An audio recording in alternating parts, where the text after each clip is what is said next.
So our today's topic is critical period hypothesis. So it's a comprehensive exploration of how brain's ability to learn language changes across the lifespan. So it's from early childhood through adulthood mainly. So the critical period hypothesis is a major theory about language learning. So it was introduced by Eric Lenenberg. The definition is there is a specific window of time in early life when the brain is specifically set up to learn language. So there is a time when child can learn any language in a particular time. So early childhood through puberty.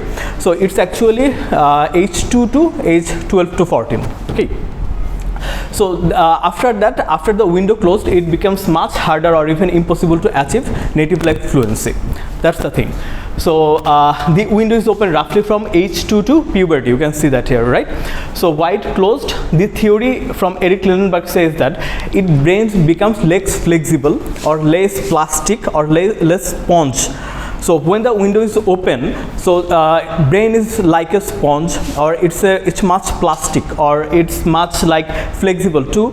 They can learn any language in that particular time. But when it closed after 14 years of age, the brain is like it's like a less plastic or less sponge like. So it's very hard to learn new language in that particular time. So the challenges are language functions get locked in one side of the brain, and it's called lateralization. Lateralization is a specific, it's very important term, please write it. So lateralization is a specification of the brain left and right hemisphere for different cognitive functions. So for example, this is the left hemisphere, this is the right hemisphere, and this is the left hemisphere. So both have different functions.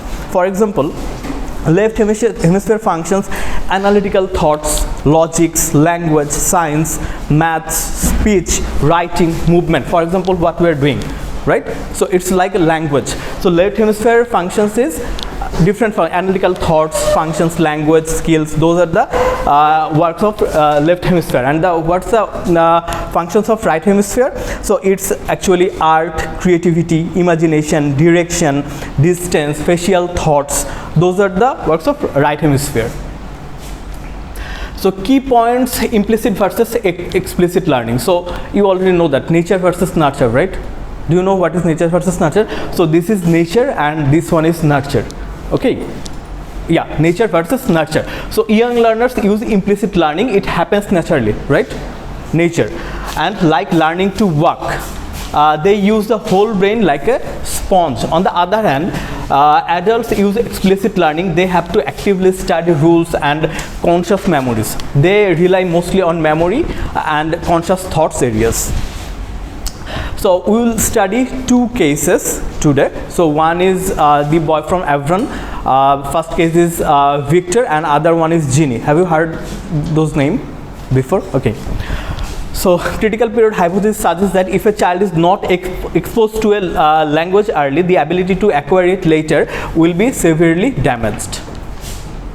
So this is the first case, the wild boy of Avron. His name is Victor, and it's 1800. It happens. The case, boy around 12 years old found living alone in a French forest. He had never been exposed to human speech, and despite years of dedicated teaching, he remained mostly mute, and he he used some simple words, not sentences, like learned a few basic words. He never developed normal social or linguistic skill, and this suggests that critical period of basic language functions was missed. So we'll now I'll show you the first case.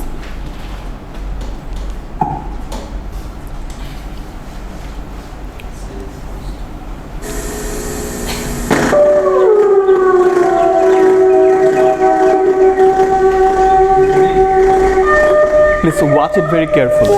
It's very important.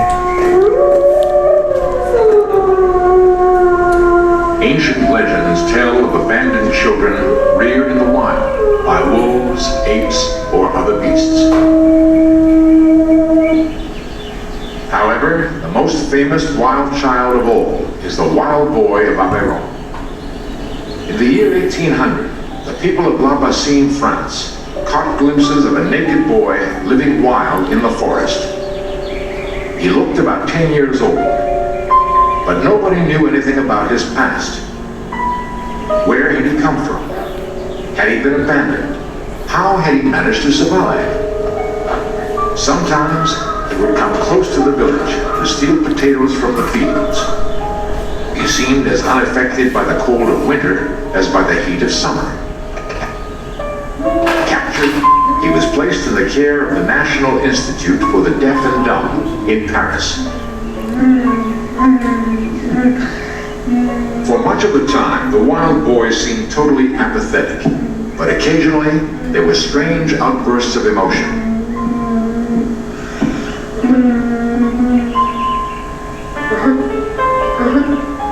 If the sun suddenly came out, he gave every impression of wanting to escape through the window.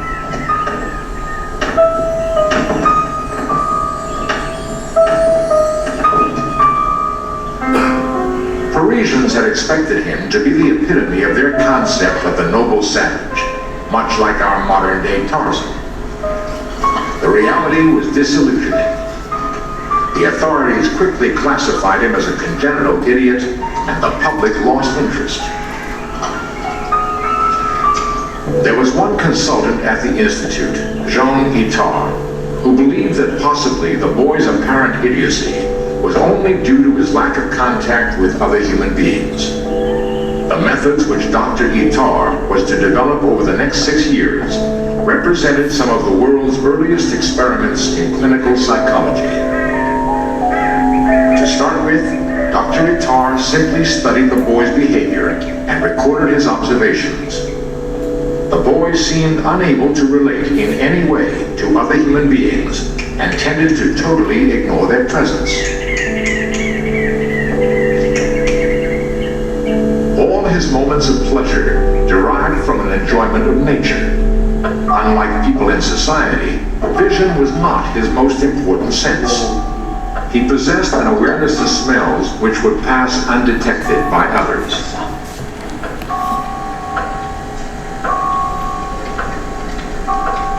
He appeared to make no distinction between pleasant smells and foul ones.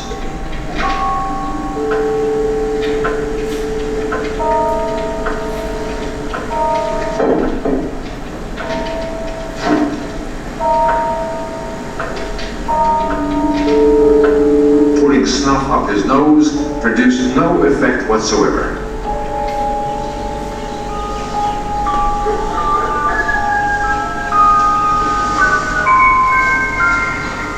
He was unable to recognize his own reflection.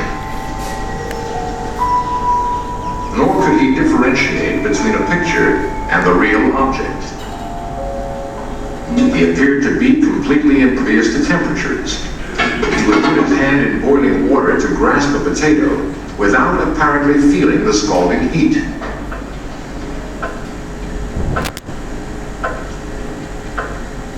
He gave the impression of deafness. An unexpected loud noise produced no effect. But Itard found the slight sound of a walnut being cracked caused an instant reaction. So he concluded that the boy could hear perfectly, but his reactions were selective.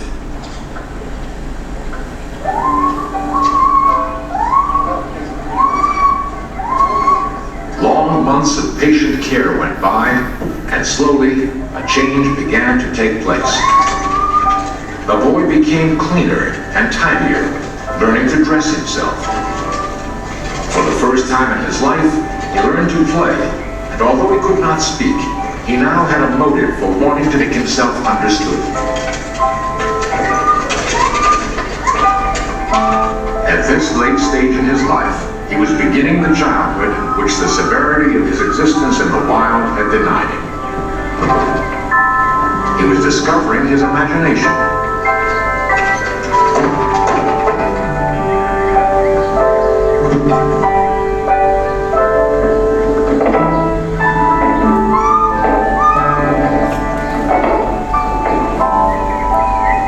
Further could he progress? At the Institute for the Deaf and Dumb, Dr. Itard and his wild child pupil forged ahead. The doctor's work and the child's learning progressed more quickly now. They had the additional influence of the boy's governess, Madame Guérin.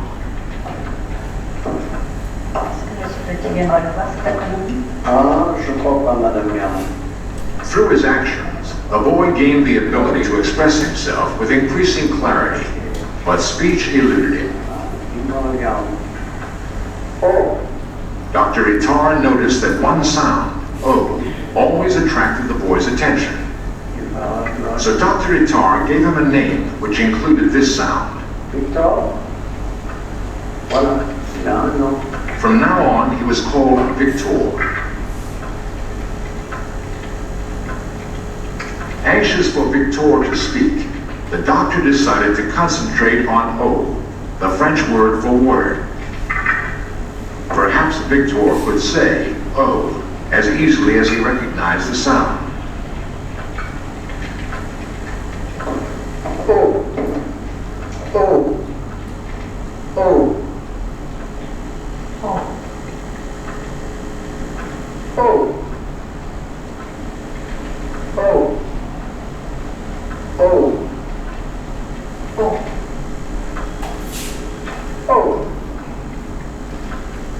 oh,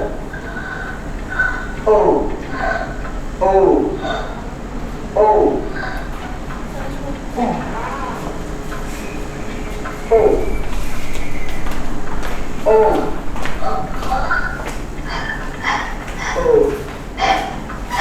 oh. Undeterred, Itard continued his experiment with another sound, and eventually Victor spoke his first word, the French word for milk. Next, Itard set about teaching Victor to recognize symbols, first by matching objects to drawings,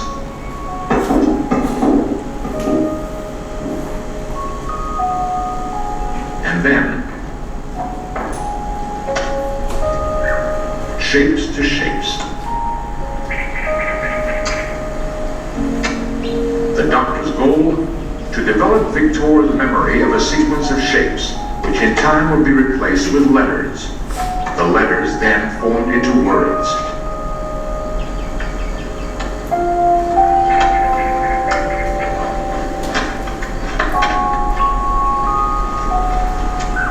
To Victor, these exercises seemed pointless and boring.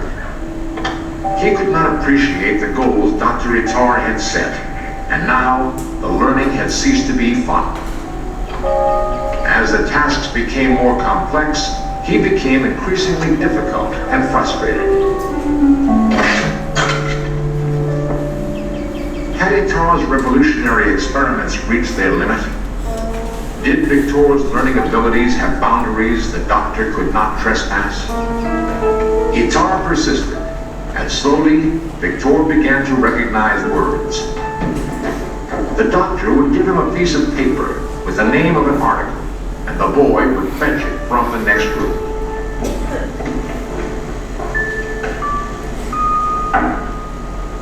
Dr. Itard then took the experiment one stage further. He locked the door to the room.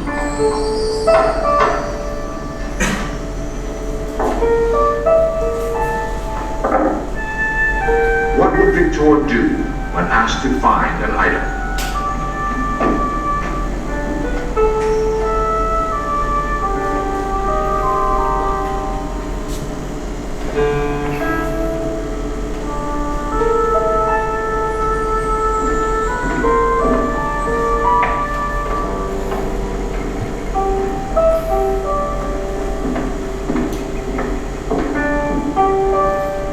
Although similar objects were in the room with them, Victor ignored them.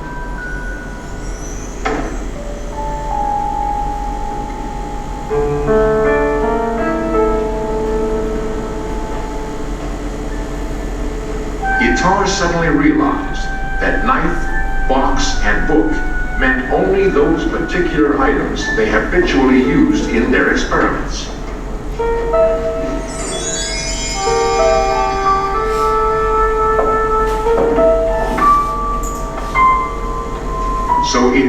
had to explain that a book was any book.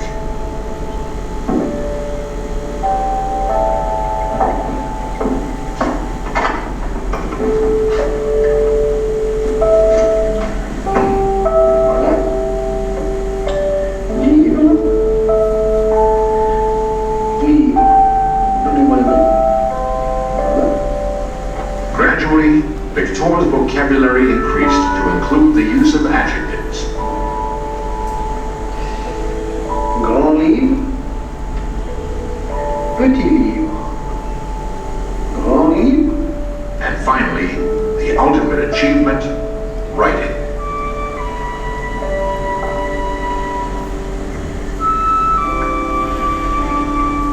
Victor never learned to speak more than a few words, but he could write his needs.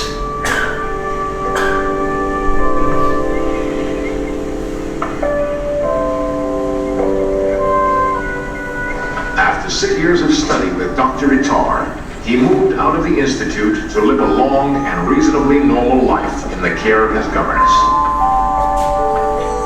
Dr. Itar had kept his journals faithfully throughout his association with Victor. Their publication revolutionized educational treatment of the mentally handicapped. As for the wild boy of Aveyron, certainly he could no longer be classed as an idiot or a savage. Perhaps the closest modern counterpart to wild children is a California girl. So that's the video. Can you relate to it? Is it understandable? Do you understand what happened there? Okay, can you please pause the video?